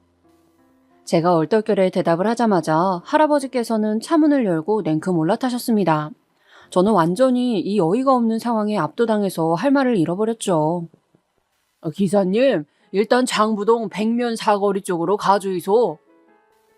할아버지께서 그렇게 말씀하신 순간 제 머릿속에서는 혹시 택시랑 순간적으로 혼동하셨나 하는 생각이 스쳤습니다. 저도 예전에 택시인 줄 알고 정차되어 있던 어떤 차량의 뒷문을 잘못 열어본 전적이 있었거든요. 아니, 아무리 그래도 내가 택시기사로 보이기에는 너무 젊은 나이 아닌가? 옷도 면접 복장인데. 저는 당황스러웠지만 신호가 바뀌어서 차가 빠지고 있었기 때문에 일단 출발할 수밖에 없었습니다. 별일을 다 겪는다는 생각으로 어느 정도 가다가 할아버지를 내려드릴 계획이었어요. 저기 어르신, 이게 택시가 아니거든요? 잘못 착각하셨죠? 저기 보이는 횡단보도 쪽에서 내려드릴게요. 여기가 대체 어디고? 내가 언제 여기까지 와버렸는지를 모르겠네. 집사람이 많이 아픈데 당장에 빨리 집에 내가 들어가 봐야 하는데 아유, 이거 일 났네. 제 목소리가 들리지 않으시는 건지 할아버지께서는 창밖을 내다보시면서 불안한 어조로 계속 중얼거리셨습니다. 번듯하게 잘 차려입으신 정장 차림에다가 중절모까지 쓰고 계셨는데 저는 그런 멀끔한 차림새와는 전혀 어울리지 않는 한 가지가 할아버지에게 있는 것을 발견하곤 흠칫 놀랐습니다. 왜냐하면 재킷 안쪽으로 목걸이 수첩이 보였기 때문이에요. 저는 다음 신호에 걸렸을 때 뒤로 손을 뻗어서 할아버지께 그 수첩 좀 잠깐 보겠다고 하였습니다. 뭔가 직감 같은 게 있었거든요. 수첩 맨 앞장에 이름, 주소, 전화번호 2개가 적혀 있었어요. 어르신, 실례지만 혹시 어디 편찮으세요? 그걸 기사 양반이 어찌 알아요? 뇌졸중 때문에 고생했다고 내 이마짝에다가 글이 적혀 있던가요? 가만 들어보니까 할아버지께서 말씀하실 때 발음이 좀 어눌하였고 차에 탈 때부터 계속 머리가 아프신지 인상을 쓰고 계시는 게 보였어요. 저는 운전을 하면서 할아버지께서 평범한 상태가 아니라는 결론을 내리고는 고민에 잠겼습니다. 차에 올라타실 때 크게 휘청거리면서 타셨던 것도 마음에 걸렸고 혼자 중얼거리시면서 밖을 보며 하시는 말씀들도 내용이 예사롭지 않았고 치매 증상을 가지고 계신 게 분명하셨어요. 갑자기 제 친정아버지가 생각이 나면서 저도 모르게 울컥해지고 말았습니다. 나 살기도 벅차고 힘들다고, 나는 부모님 당신들에게 할 만큼 하였다고, 이런 생각으로 은근하게 아버지의 치매 문제를 외면하고 뒷전으로 밀어두었던 제 모습이 사실 비겁하다는 걸 저는 스스로가 알고 있었어요. 면접 준비를 하면서도 내내 그게 마음에 걸렸는데 때마침 너무나도 멀끔하게 차려입으신 것과는 달리 어딘가 몸도 불편해 보이시고 치매인 것 같아 보이는 할아버지를 맞닥뜨리게 되니까 속에서 걷잡을 수 없는 착잡함이 올라오는 겁니다. 이래가지고 내가 면접이나 잘 볼 수 있을까? 시간을 보니까 할아버지께서 말씀해주신 그쪽으로 갈 경우 면접은 사실상 포기해야 될 것 같았어요. 그런데 그런 생각을 하고 있던 저의 귀에 할아버지께서 우리 아픈 집사람 지금 나만 오매불만 기다리고 있을 텐데 큰일 났네. 내가 어쩌다 먼 데까지 와버렸노? 여기가 대체 어디야? 한숨처럼 혼잣말을 하시는 소리가 들려온 겁니다. 저는 할아버지께 정확한 주소를 아시냐고 여쭤보면서 차를 틀었습니다. 면접은 깔끔하게 포기하고 대신 이 할아버지를 안전하게 댁으로 모셔다 드리는 임무를 수행하기로 하였죠. 나는 어차피 그 회사에 들어갈 운명이 아닌가 보다. 그렇게 생각하자. 저는 할아버지께서 초기에 말씀하셨던 위치에 도착한 이후로도 한참을 헤매야 했습니다. 막상 그 부근에 도착을 하니까 할아버지께서 갑자기 자신 없는 표정으로 당황하시면서 어디가 어딘지 헷갈려서 죽겠다는 말씀만 해대셨거든요. 그 동네를 차로 얼마나 돌았는지 몰라요. 결국 파출소에 들러서 할아버지 댁이 어디인지 찾는 도움을 받았고요. 한참을 시간을 보낸 끝에야 저는 할아버지께서 댁으로 향하는 길목 입구에 내리실 수 있도록 해드렸습니다. 아이고 이걸 어째? 이 돈 가지고는 여기까지 온 택시비에 못 미칠 것 같은데. 어르신 괜찮아요. 돈 안 주셔도 돼요. 안전하게 댁으로 돌아가시게 되었으면 그걸로 다행이죠. 젊은 양반이 참으로 마음씨가 곱기도 하지. 그런데 내가 남한테 빚지고는 못 사는 성격이라 어디 연락처라도 남겨주시오. 내가 반드시 살해를 할 테니까. 아유, 안 그러셔도 된다니까요. 저 굳이 돈 안 받아도 돼요. 그러니까 얼른 댁으로 가보세요, 어르신. 제가 극구 사양을 해도 할아버지께서는 완강하셨어요. 버티고 계신 것에 제가 별 수 없이 가방 속에서 펜을 꺼내다가 할아버지 목에 걸고 계신 수첩의 맨 뒷장에 제 번호를 적어드렸습니다. 노인네 놀려 먹으려고 가짜로 적은 건 아니죠? 네, 어르신. 가짜로 적을 생각도 못하는 바람에 진짜로 적어버렸어요. 할아버지께서는 제가 적은 숫자를 빤히 내려다보시더니 이름도 남겨달라고 하셨습니다. 저는 조금 망설이다가 별로 예쁘지도 않은 촌스러운 제 이름 석자를 지어드렸죠. 나중에 연락이라도 오면 통화나 하고 말아야겠다는 그런 얕은 생각만 했을 따름이었습니다. 어르신 보니까 이상하게 저희 친정 아버지 생각이 나서요. 좀 울컥하고 그랬네요. 제가 요즘 사는 게 정말 고단하고 힘든데 어르신 모셔다 드리면서 제가 오히려 좋은 기운을 받은 것 같아요. 부디 건강하세요. 저는 할아버지께 그런 마지막 인사를 남겨드렸고 제 차는 미련 없이 그 동네를 벗어났습니다. 살면서 누구라도 한 번쯤은 겪을 법한 수준의 황당한 일화라고 치부했어요. 제 딴에는 나름 선행을 베풀었다는 고향감도 느꼈고요. 이때의 일은 시간이 조금 지났을 때 제 안에서 희미해져 버렸고 면접을 불참하느라 기회를 날려버렸던 회사 대신에 저는 그보다 못한 수준의 작은 회사에서 그 후로 입사를 하여 일을 다녔습니다. 그리고 제가 직장 생활을 한 지 1년이 되지 않았을 때 남편의 사업은 결국 완전히 폭삭 망해버렸어요. 신용카드도 빚 폭탄을 맞았고 일단 차부터 팔아야만 했습니다. 적금이며 펀드며 전부 다 해지해서 빚 갚는 데 쏟아버렸고 집은 작은 곳으로 이사를 갔죠. 월세살이를 시작하면서 저는 헛웃음을 토해냈습니다. 인생이란 이토록 굴곡진 것이구나 하는 허망함과 무력감이 저를 지배했던 것 같아요. 제가 어렸던 시절과는 다르게 저희 아이 세대는 어린 나이부터 빠르게 세상 돌아가는 것을 눈으로 담고 배우더군요. 그런즉 가난을 쉽게 가늠할 수 있었습니다. 저는 초등학생인 제 아이가 한창 사회성을 길러가면서 친구들과 뒤엉켜 놀 나이인데 우리 집엔 친구들 데려오기 싫다고 말하는 것을 듣고서는 정말 깜짝 놀랐고 가슴이 아팠습니다.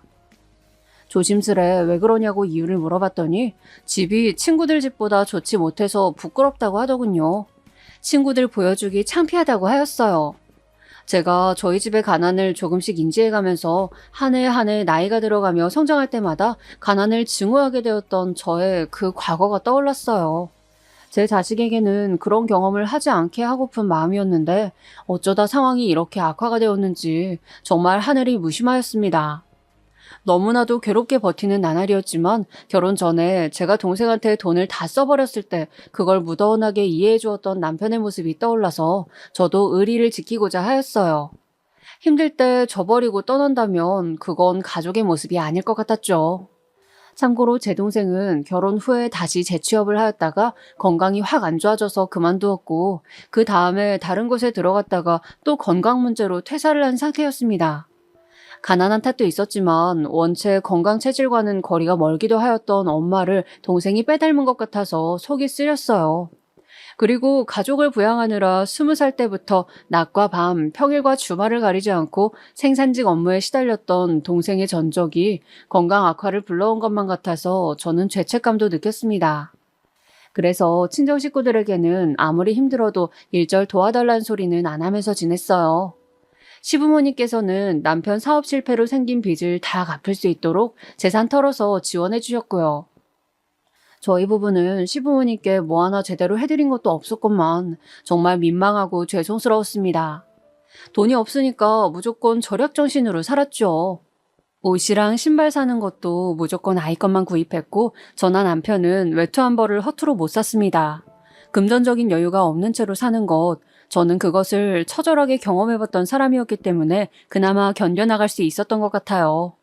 실제로 남편이 저한테 했던 말이 제가 아니었으면 자기는 도저히 상황을 견딜 수가 없어서 술독에 빠져 살거나 한강물에 뛰어들었거나 둘 중 하나였을 거라고 했어요. 그러던 어느 날 저는 난데없이 걸려온 전화 한 통을 받게 됩니다. 모르는 번호여서 처음에는 안 받았어요. 그런데 전화가 또 걸려오길래 받아봤죠. 이때부터 제 인생의 롤러코스터가 무지막지한 상승 구간에 오르고 있었음을 저는 예상하지 못했었습니다. 웬 남자 목소리가 들려오더군요. 혹시 김수남 씨 맞으신가요? 네? 제가 김수남이 맞긴 한데 누구세요? 예전에 저희 아버지를 모셔다 주신 것으로 압니다. 한 5년은 된 이야기인데 혹시 차에 탄 노인분을 댁으로 모셔다 주신 적 없으신가요? 잊고 있었던 황당한 일화가 단번에 떠올랐습니다. 그게 벌써 5년이나 된 이야기라는 것에 저는 깜짝 놀라면서 그런 적이 있었노라고 대답해 주었어요. 저에게 전화를 주신 그 남자분은 예전에 제 차를 택시로 오인하셨던 할아버님의 아드님이셨습니다. 저는 놀랍고도 반가운 마음에 어째서 5년이나 흘러 저에게 이런 전화를 주시게 된 것인지 그 이유를 들어보았어요.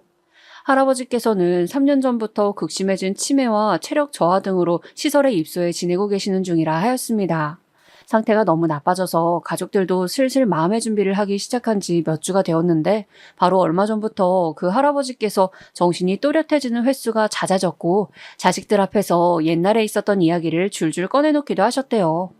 시설의 담당 직원은 임종이 다가오시면서 이런 증상을 보이실 수 있다고 하였고 그래서 가족들은 더욱 참담한 마음으로 할아버지를 찾아뵙고 있었다고 합니다. 그런데 바로 엊그제 일이었는데요. 저희 아버지께서 김수남 씨 이야기를 꺼내신 겁니다. 그날 이후로 내내 김수남 씨가 마음에 걸렸고 반드시 후하게 살해를 해야 한다는 생각을 하셨는데 치매 때문에 정신이 계속 오락가락 하시다 보니까 이날 이때까지 그게 미뤄졌다고 하시면서 저희한테 예전에 목에 꼭 걸고 다니셨던 수첩을 찾아보라고 하시더라고요.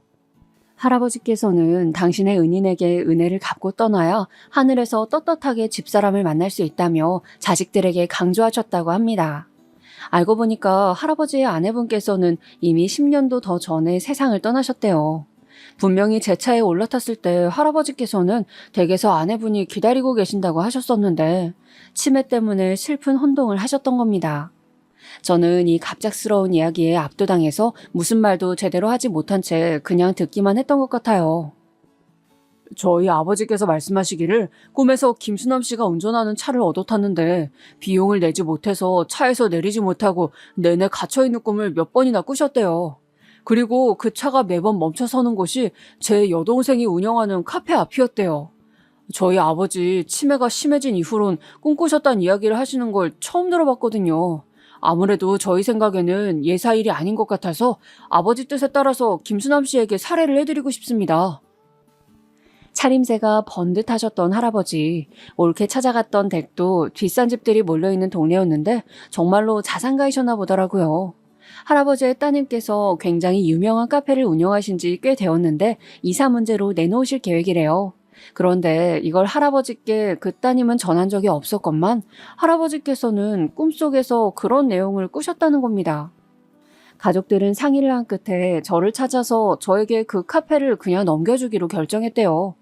각종 집기 양도 금액 싹 다 제외하고 권리금만 1억 이상을 부르는 곳을 그냥 주겠다고요? 제가 여기까지만 듣고 가만 이거 혹시 신종 보이스피싱인가 하는 생각부터 먼저 했었습니다. 그런데 사기가 아니라 정말로 저에게 벌어진 기적이었습니다.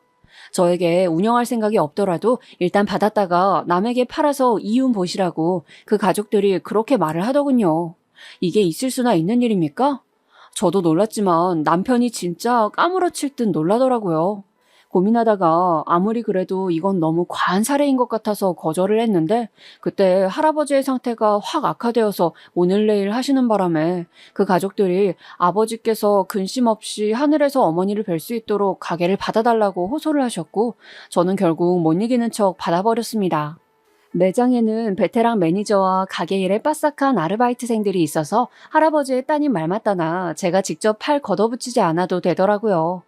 주인이 직접 일선에서 운영하는 게 아니라 근무자들이 굴리는 매장이었던 거죠.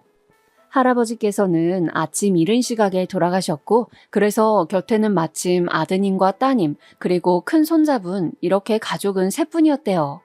그런데 돌아가시기 전에 일순간 정신이 또렷해지셨고 그때 따님께서 내 커피집 있잖아. 그거 예전에 아빠를 모셔다 주셨던 분께 드렸어.